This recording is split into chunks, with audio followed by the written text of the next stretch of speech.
Welcome again. We are here with Dr. Kimberly Russaw, who is Associate Professor of Old Testament at Pittsburgh Theological Seminary. She is a member of the Society of Biblical Literature, where she serves as the chair of the African American Biblical Hermeneutics Program Unit.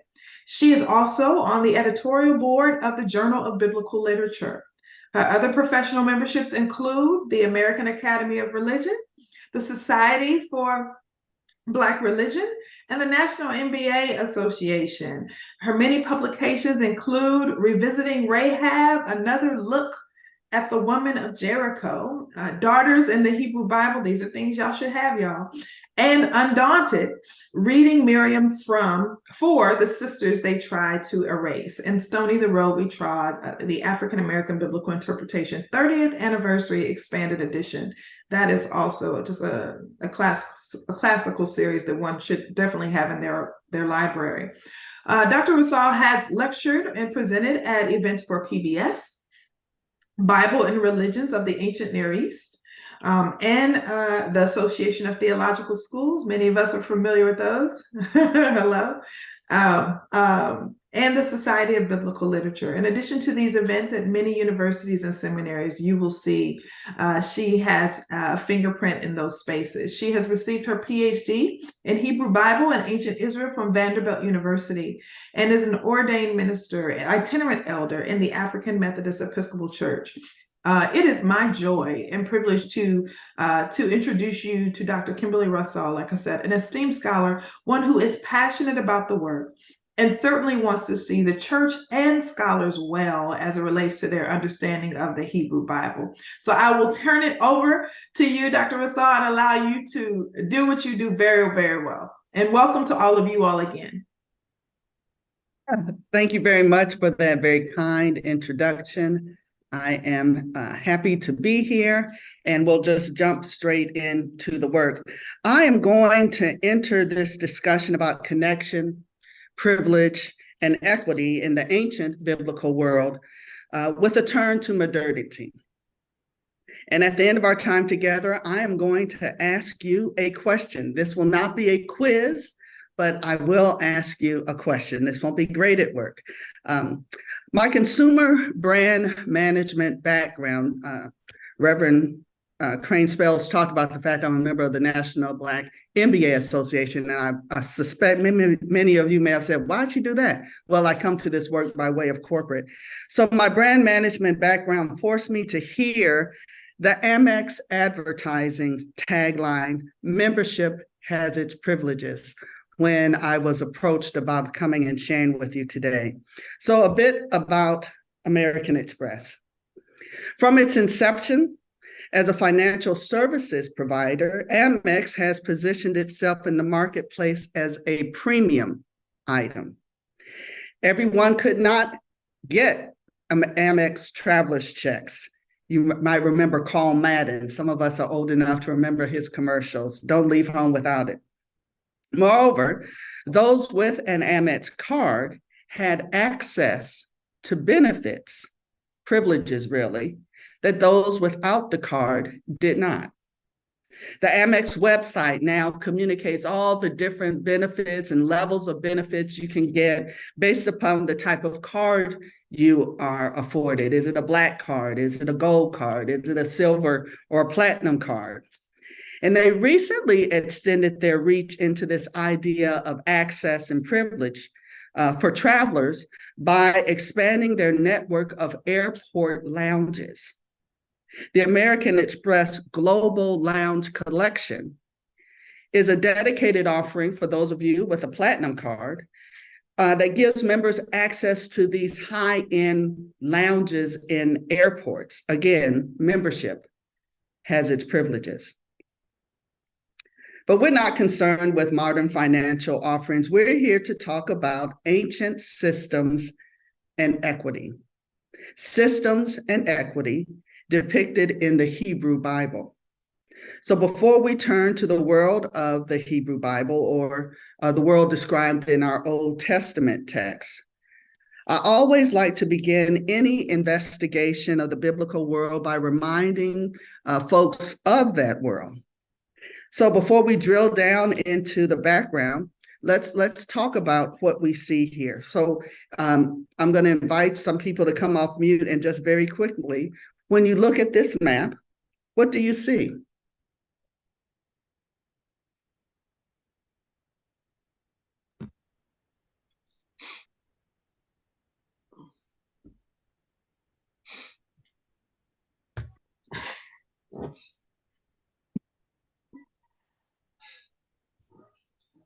We see are people trying to talk and their mute is on? Oh, no, I think I've enabled people to be able to come off mute. See Gilead, Canaan, the Dead Sea. Okay. Great Sea. Okay. Anything else? Anything else pop out to you? You see the Dead Sea, you see certain cities. The sea on one side and it looks like desert on the other.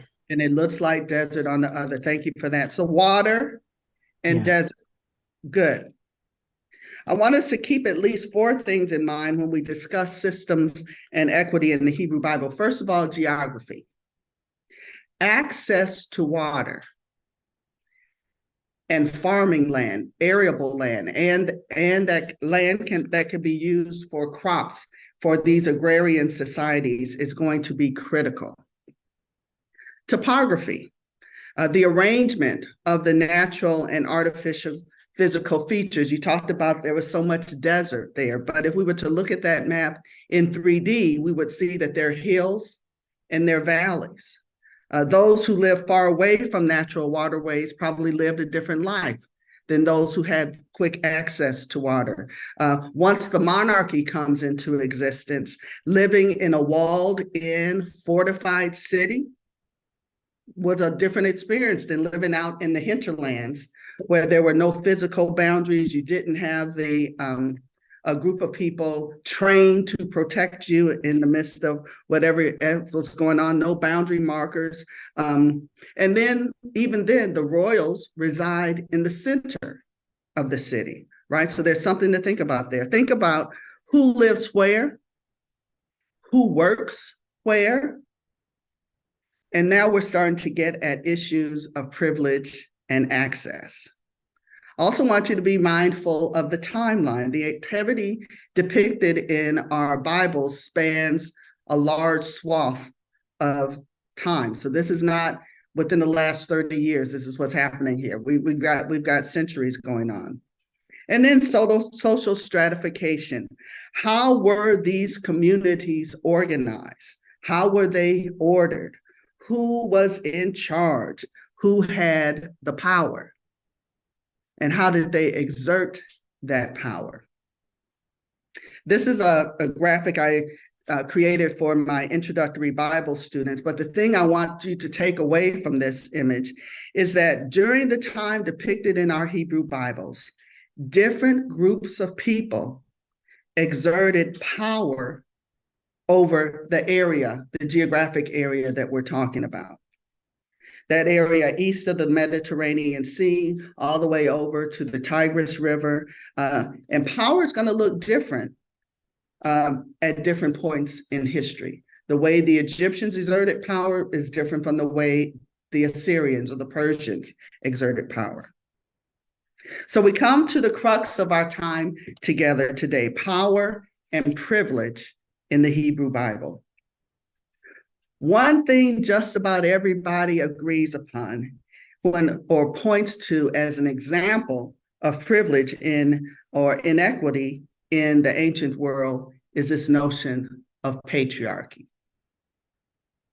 I see you nodding your heads, but I'm going to suggest that patriarchy is not the only thing we critical readers need to be concerned about when we take up issues of power and privilege and equity in the biblical world.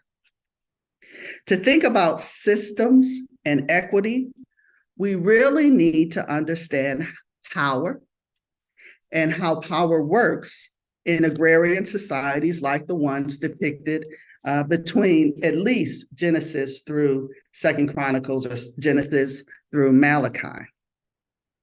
Power, and I'm not talking about the American crime drama series on Stars produced by 50 Cent. I'm talking about the sociological concept of power. For the sake of time, let's agree that power is a phenomenon that is superimposed on members of a society. Power is a phenomenon. Power privileges certain individuals such that members of particular groups control the actions and the access of others. Social theorist Max Weber understood power, in German he would use the word Macht, as the probability that one actor within a social relationship will be in a position to carry out his will despite resistance. Power is the probability that one actor in a social relationship will be able to exert their will despite resistance. For Weber, there are two types of power. There's power to be and power to do and power over. We're concerned with power over in the biblical world. Think about the relationships between kings and their subjects. Think about military leaders and people in the armies and their soldiers. Think about Sarah and Hagar. Think about Queen Sheba and her retinue over in 1 Kings 10. Power over. Jezebel directing the actions of the elders and the nobles in the matter of Naboth's vineyard in 1 Kings. In the agrarian society of the Hebrew Bible, power is stratified along the axes of legal authority and control of economic surplus. Control of economic surplus, which is tied to the land. Those in the greatest amount, with the greatest amount of legal authority, and those who control the greatest or the largest economic surplus are the ones who have the most power. That comes from Gerhard Linsky. Legal authority, economic surplus. So there are at least three important aspects of power in the biblical world. Power is finite, power must be legitimated, and power is distributed unequally. Power is finite. Weber says, as a finite resource, power allows or always involves some form of conflict. As a finite resource, power involves some sort of conflict of wants. For example, when we see the story in Genesis 16 between Sarah and Hagar, what Sarah wants is a child, but there's this tension, there's this conflict that arises between the two women because this notion of power in this instance being a mother, not just a wife, but a mother. The notion that is finite creates the tension. Power also must be legitimated. Societies have to agree on what counts or what constitutes power and how they are going to determine who has it. Legal authority and the control of economic surplus are two markings of legitimation,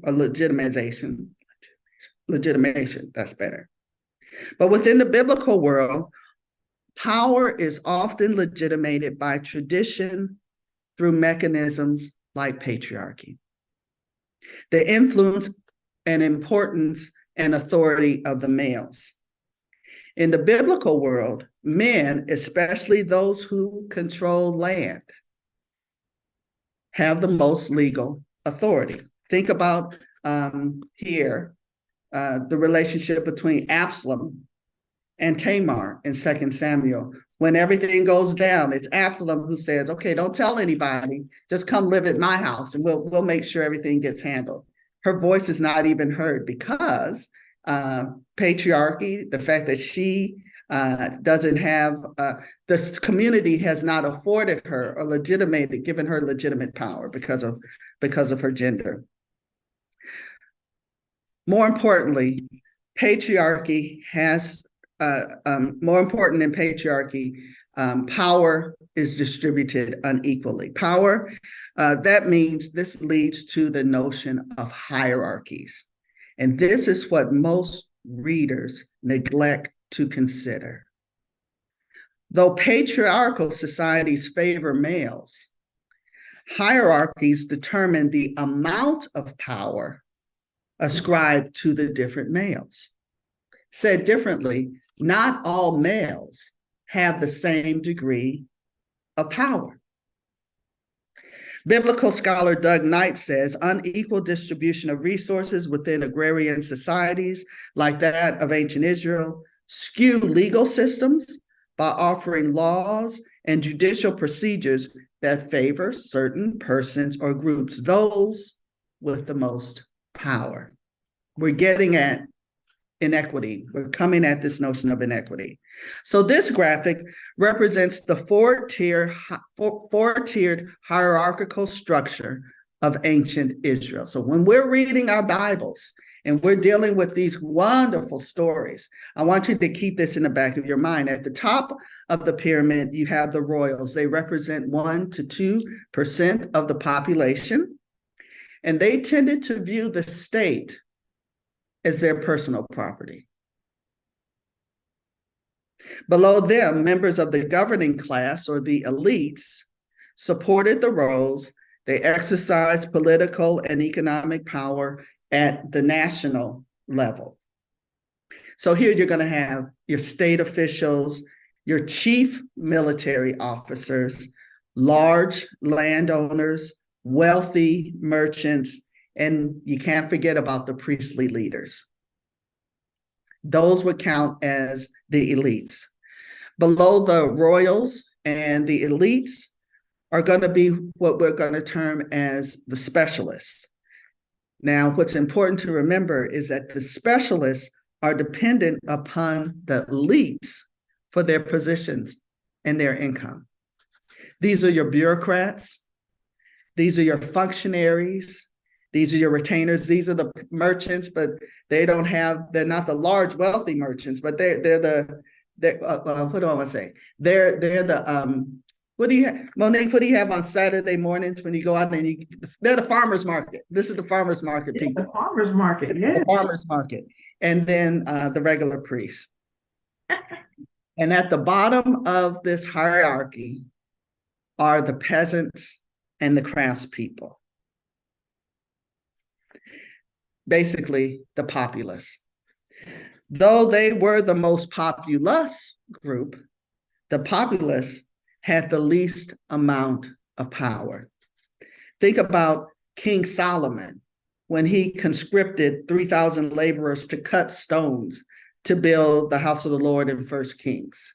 Think about Joshua directing the priests to carry the Ark of the Covenant.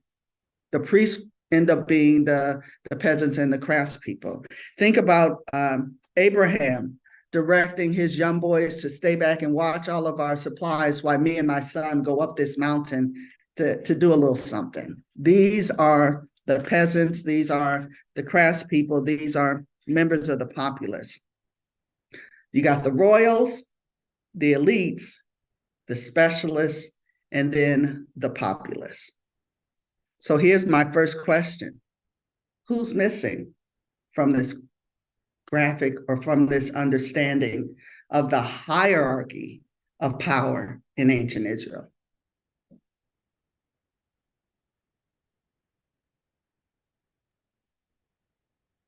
Women. Women, say more about that. Women. Women were unseen individuals. They were present, but not seen.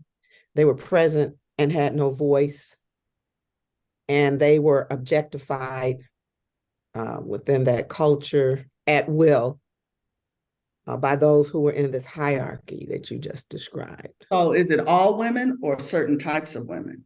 Certain types, I would say all women to a degree. So let's see. To a Okay. degree.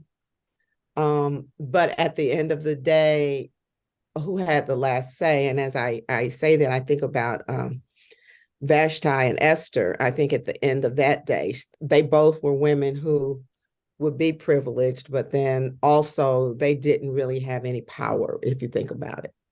Mhm. Thank you for that. Anyone else? Who else? Who is missing from that hierarchy?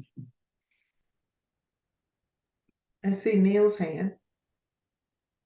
One of the things I was going to say is most of the women are even unnamed, and the very few that are named might have a bit of power just by the fact that they actually got their name mentioned. But there's certainly no children, and Absolutely. Children are missing from this. Yep. or aged. Yeah, the Aged. elders. Yeah. The elderly, because there's another group you call elders. Yes, the elderly, the children. So the people at the two ends of the chronological spectrum are missing from this. All right. What else? Who else is in here? Who else is missing?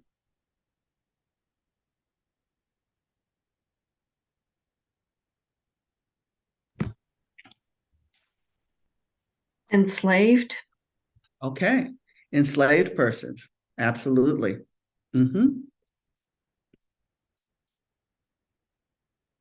Weren't the enslaved kind of in the same position as not being seen as fully human because they were usually from different ethnic groups than the ones who had the power? So now we can talk about two different groups, Neil. You can talk about the enslaved, because there could have been enslaved Israelites, but they could have been prisoners of war, so part of different ethnic groups.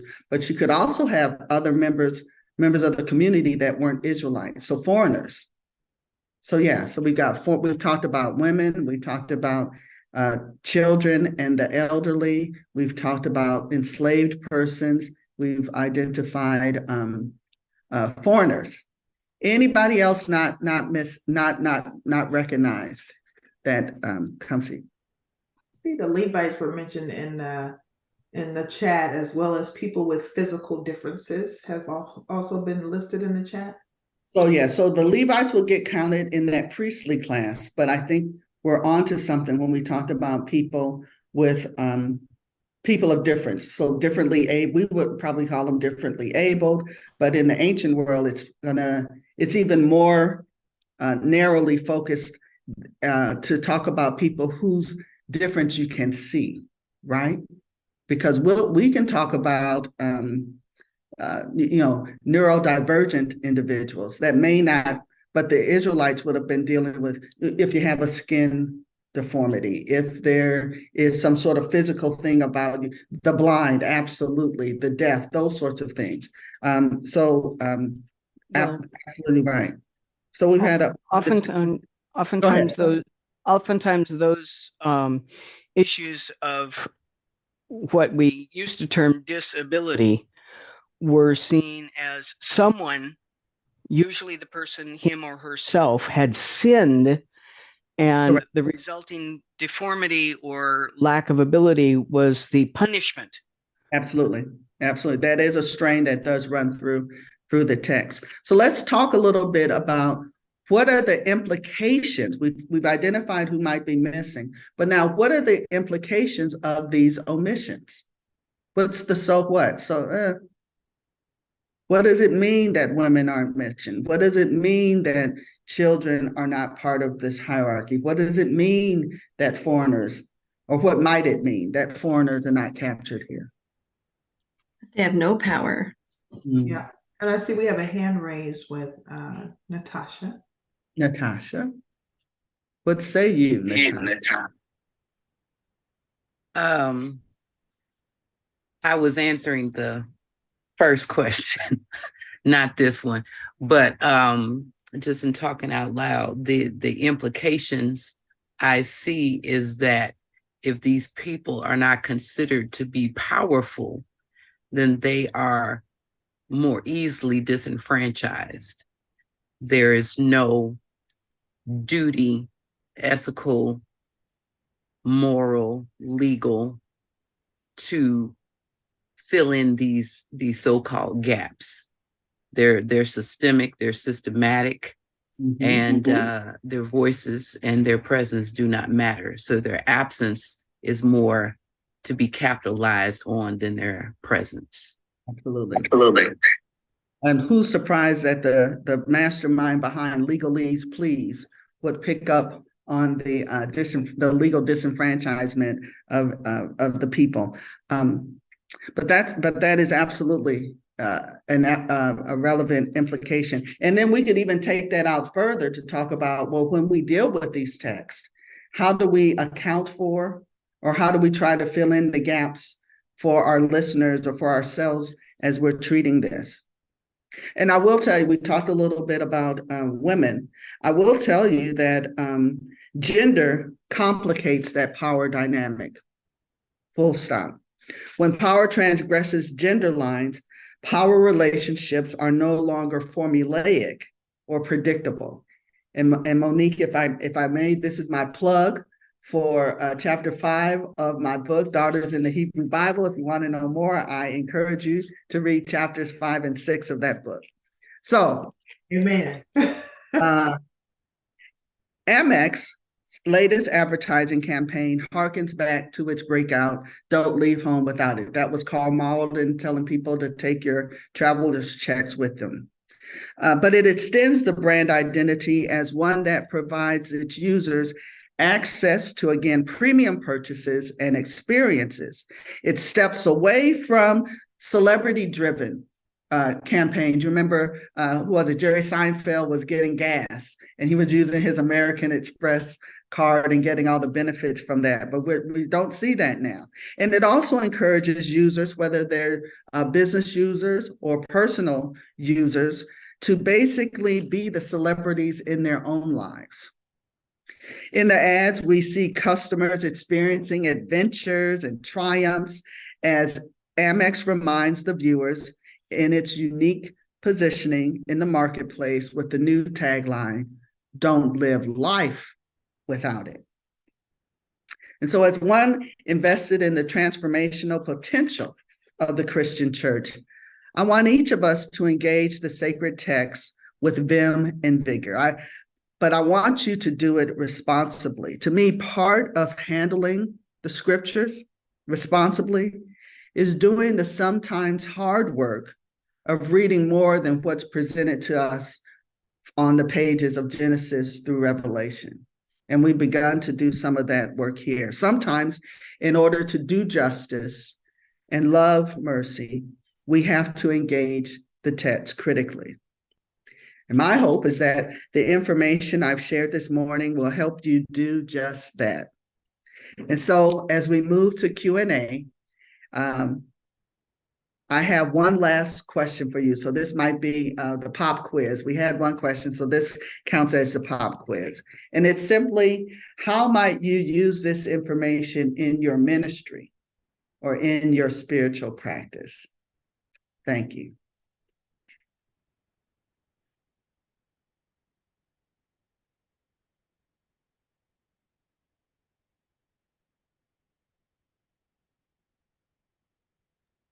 Well, I'll jump in just because I don't want to be the last voice. So I don't want to be I'll be the first voice because I don't want to be the last voice.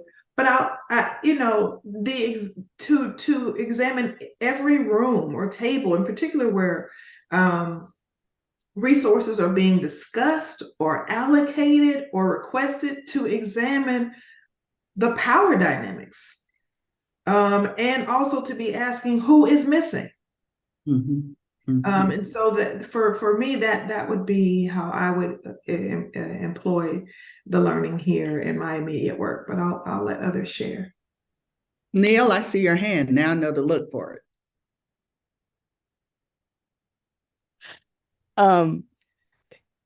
Along with a major influence on how I would put sermons together, Mm, is also a very critical eye brought to whatever the church may call their nominating committee or committee that selects potential leadership for the congregation. At one point, I was asked to be the chair of our congregation. We are intentionally bilingual Spanish English. And I refused to take the chair by myself, saying mhm, I needed an Hispanic person to mhm, co-chair with me. mhm. If only, but certainly it was more than that, but if only to show to the other Hispanic members that they can also be in extreme leadership positions. Mhm. Thank you for that. Yeah. So decision making around even the role that you play in your local church. Natasha. I didn't come here to talk, but every time you talk, Dr. Russaw, you know how my mind starts to work. So That's what we want.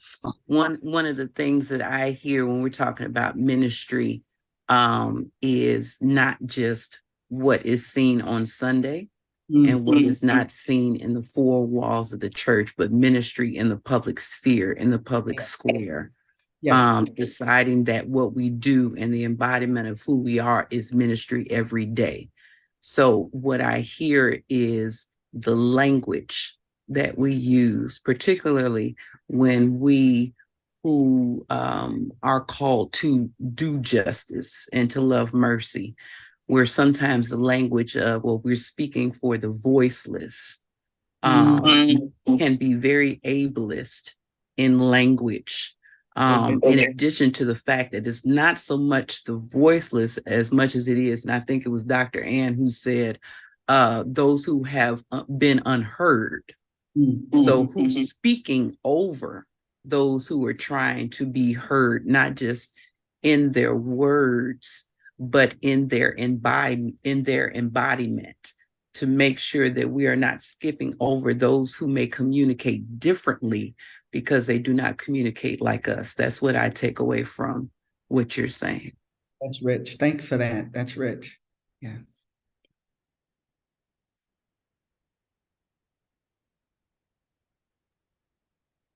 I'll jump in here while others may be formulating their questions or their thoughts, and just say that the geography piece, how we started,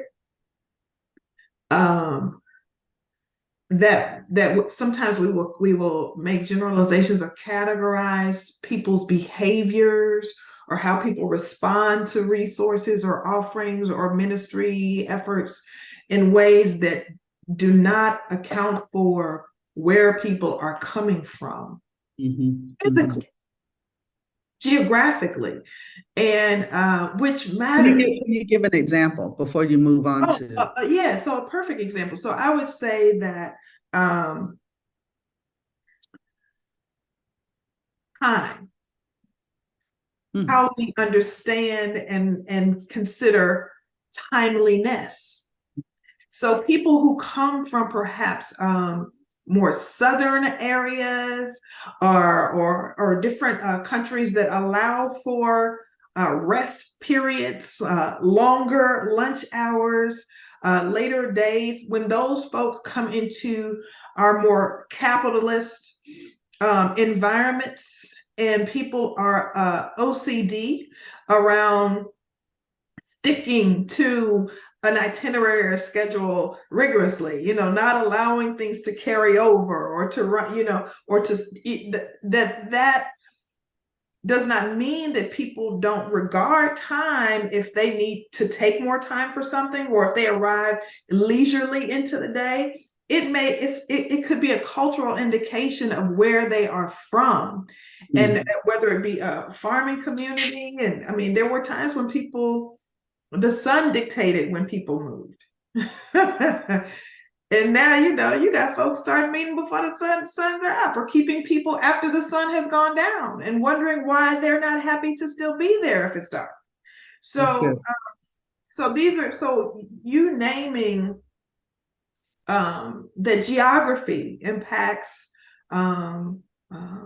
how people navigate these components of power. And time is a component of power that is rarely addressed, but I'll get off my soapbox. I like that. Thank you. That opens up a whole new, not necessarily a whole new, a different way of thinking. Mm. Thank you for that.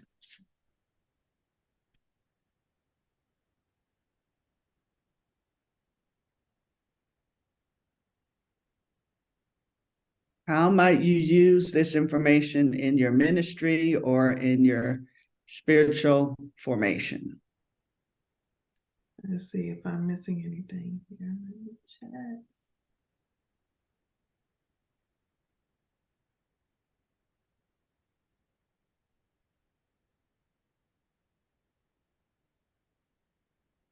I see.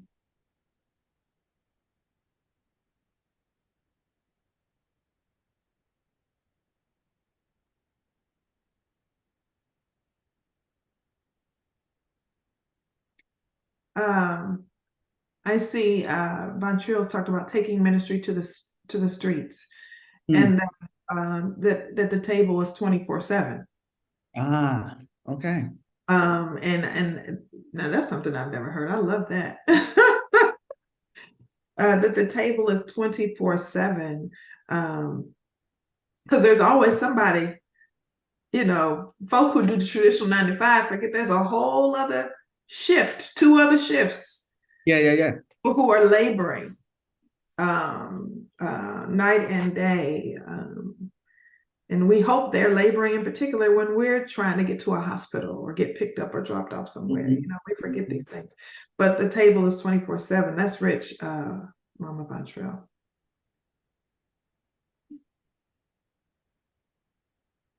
Any others? Any other thoughts or any other questions for Dr. I Russaw? wanted to open it up for general Q&A. So Yeah. I would can I just say something? Absolutely. Are you gathering? Are you gathering us? I'm gathering.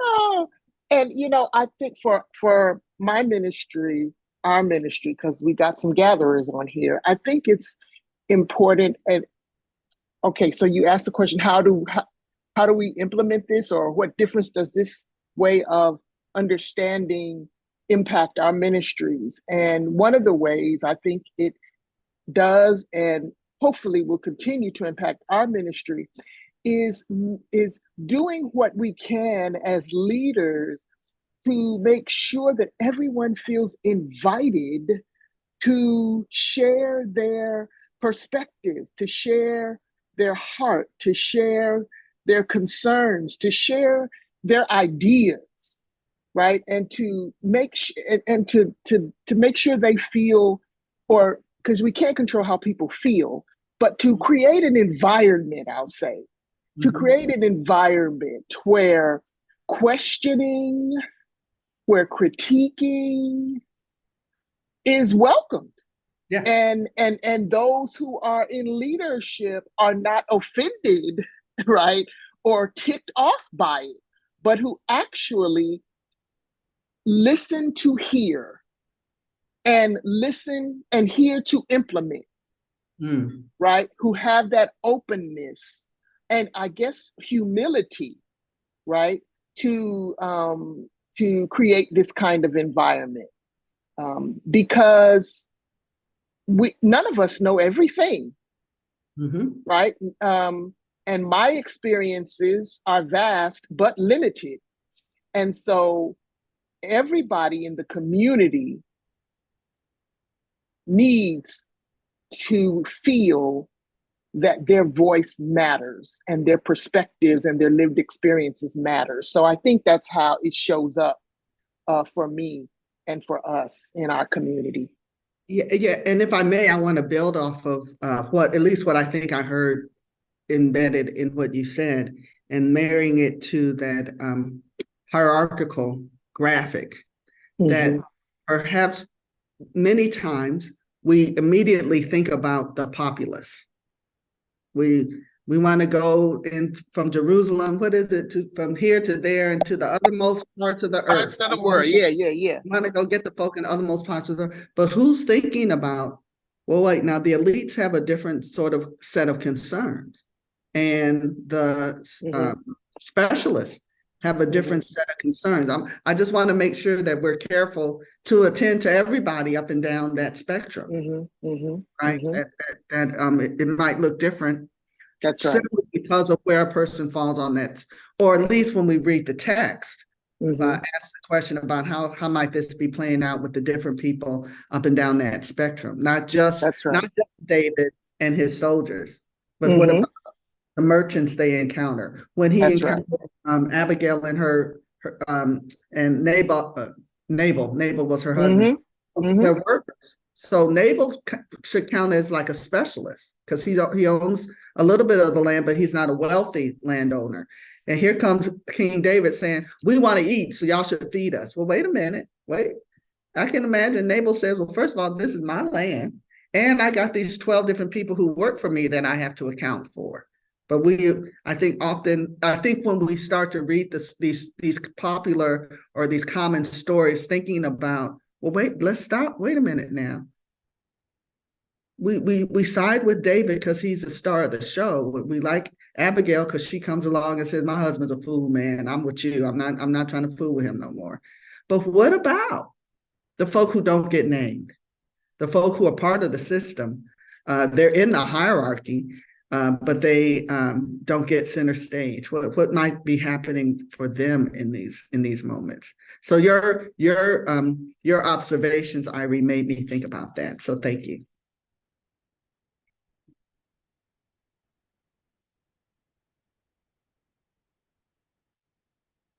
And you think about Abigail, she's negotiating power.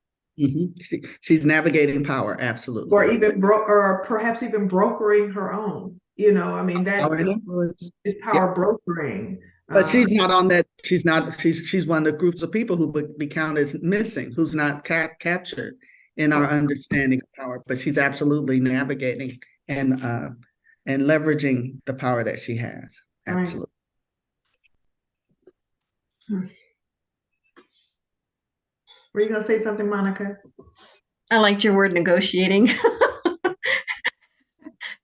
Because it's shifting and moving and using the power that you have, because we all have power, but it's suppressed or shut down, or I love hearing all the different voices, and I have to challenge myself, of course, where I am on the spectrum and the triangle, and but I challenge myself by who's really different from me, who's someone that I'd rather not hear from, because there are those voices, and go listen to them. Yeah, but they're not necessarily oppressed or suppressed. But how can I at least figure out maybe where they're coming from, or how? Because I find in ministry a lot what I have to do is it's a lot about language, right? So as a preacher, pastor, prayer, worshiper, it's what's the language I'm going to use.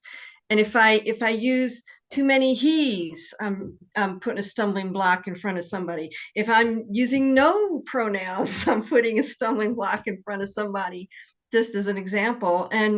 But I'm just hoping to always challenge myself. How do I open it up so that as many people can get a hold of Jesus Christ as possible? I mean, that's just my gospel understanding. Thanks for sharing that.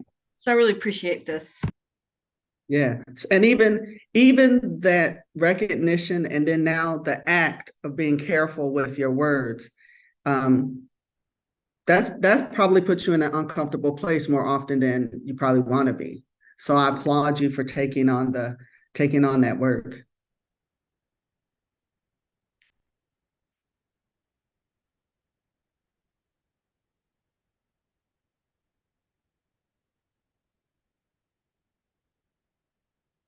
I fear that there's a whole discussion roundtable going on in the chat. I went to the eye doctor yesterday. And Yes. that I've known for a while. I need a new prescription, so I'm not even going to try to look at the chat. I just see these little red dots coming up. I'll trust you, Monique, to tell. Well, I'm trying to get, yeah, and I too, and I so sort of thinking about Ira talks about the truth. There's some people that we don't want to hear from. And I mean, Monica has named the truth. That is truth telling right there. And how are we, how does our power impact how we engage those that we don't want to hear from? In particular, if they have squandered their power in speaking for in ways that have harmed us or others around us, that is a challenge. We have Mama Von Trill talking about daughters of Salofa had negotiated life-affirming power in ways in which the present legal system is beholden. And then I think that's, and I see, Neil, you had your hand up, so something you want to say as well. I'm sorry. That's okay. What I thought of is I'm a member of Christian Church Disciples of Christ.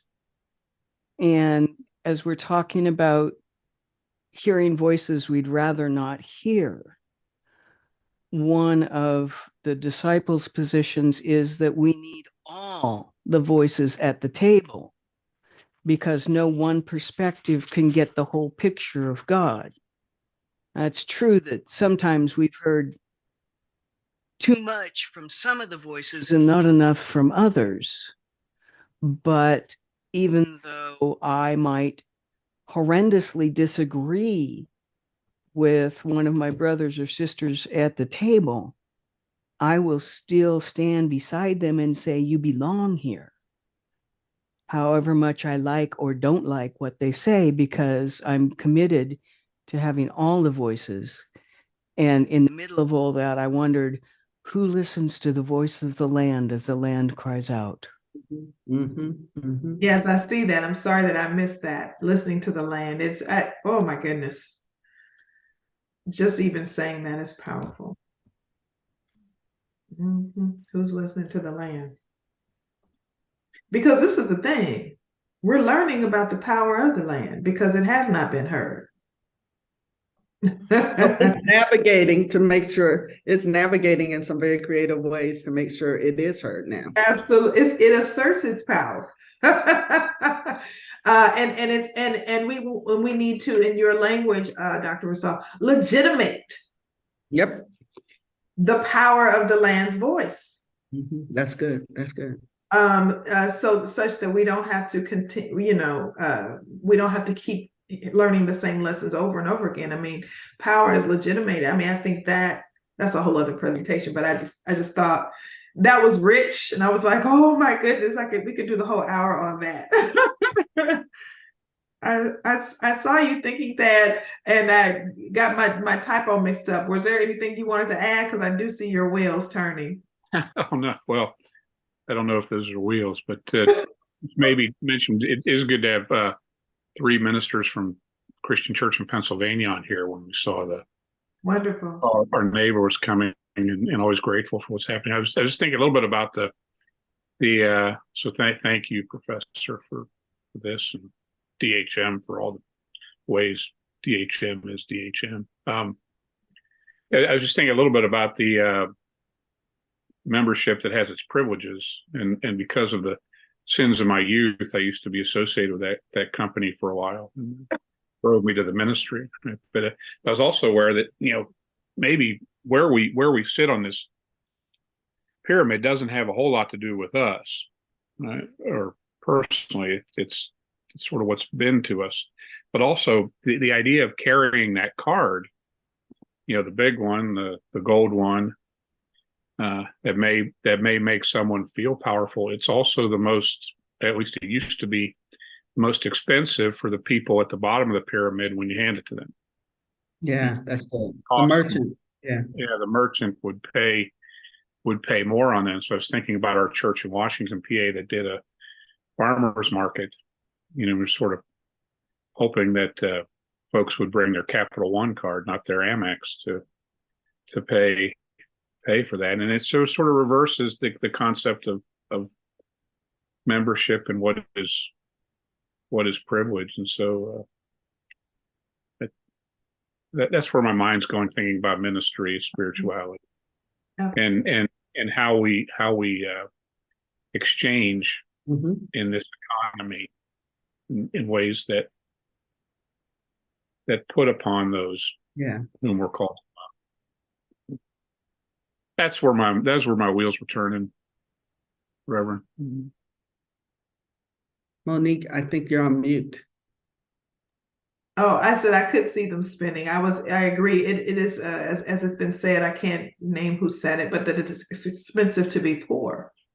The poorer you are, the more expensive it is to be such. And I was noticing the gas. I've recently moved out to what I would call certainly the country, and the gas had come down below $3 to $2.83, which I hadn't seen in eons. But then literally 20 minutes, 25, 30 minutes into the city, into a much more challenged area near where my son attends school, it was $3.19. Wow. $3.19. I'm like, how can this be? But this is to your point, then. So we are great. Now you've kind of messed me up, because I've got this award from American Express. I thought it was neat, hanging next to my ordination certificate, and I've got to figure out. I'm gonna have to redecorate it. Right. Come on now. You got to submit to reality back there now. At least some reflection, some work of reflection. We don't know if there's going to be a HGTV makeover, but there's going to be some deep reflection, and then you can take it from there. Thank you for calling me to that. Well, we are so grateful that we have gathered this time. We'll work to get the editing and to get the video out to you all next week. So you might further the conversation with your congregations, or even have friends over for a little popcorn and eggnog and a little special cider during the holiday, and talk about the Hebrew Bible, and even look at some of the stories more specifically in the context of what Dr. Russaw has given us as a charge to interpretation. So thank you so much for joining us. Thank you, Dr. Russaw, for your wisdom, for your guidance, and really responsible, giving us a reminder that we are responsible for looking beyond what is just in front of us, to give people what is for them to have in this particular season. So we thank you for your expertise and your relevance, and the connections and the bridges that you build. And we are so grateful for all of you all who have attended across the U.S. I don't think we have anybody from Canada here today, but I'll go back and look at the list. And for those, got the many representing from the gathering from Pennsylvania, we just got a good number of representation from across the country today. Thank you all. Happy holidays. Keep warm, keep safe, and contact us anytime at the Christian Ed office at DHM to let us know if there are any resources we can help you to gather or cultivate for the benefit of your community. God be with you. Be blessed. Be blessed.